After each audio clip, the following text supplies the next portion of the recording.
25 жасқа дейін адамның бойы өздігінен өседі. Ал сіз 25 жастан ассаңыз, бойыңызды өсіргіңіз келсе, біздің бүгінгі кеңестер сізге арналады.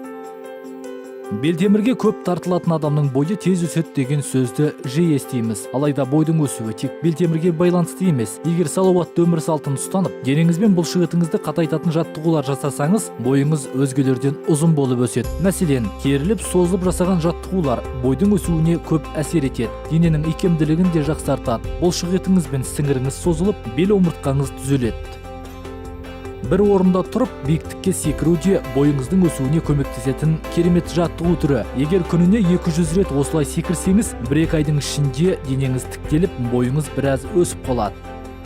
Денемізге ерекше әсерін тигізетін спорт түрі жүзу екені даусыз. Егер жүзумен айналыса бастасаңыз, 1-2 айдың ішінде зор денелі болып шыға келесіз. Балаңызды жастайынан бассейнге берсеңіз, бойының биік болып өсетініне кепіл береміз. Өйткені судың адам денсаулығына пайдасы өте көп.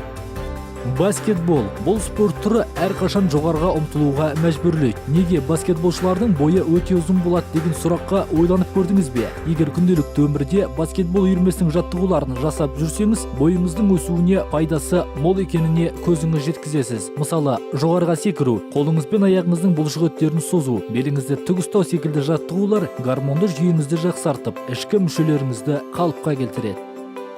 Дұрыс тамақтану. Бойыңызды өсіргіңіз келсе, ас мәзіріне асқан жауапкершілікпен қараңыз. Мысалы, оған құрамында кальций көптеп кездесетін сүт өнімдерін және темір мен мырышқа бай алма, асқабақ дәні секілді тағамдарды кіргізе аласыз. Сонымен қатар, дәрумендер мен минералдарға бай шырындарды ішуіңізге болады. Егер осы аталған тағамдарды тұтынсаңыз, бойыңыздың өспей қалуы мүмкін емес.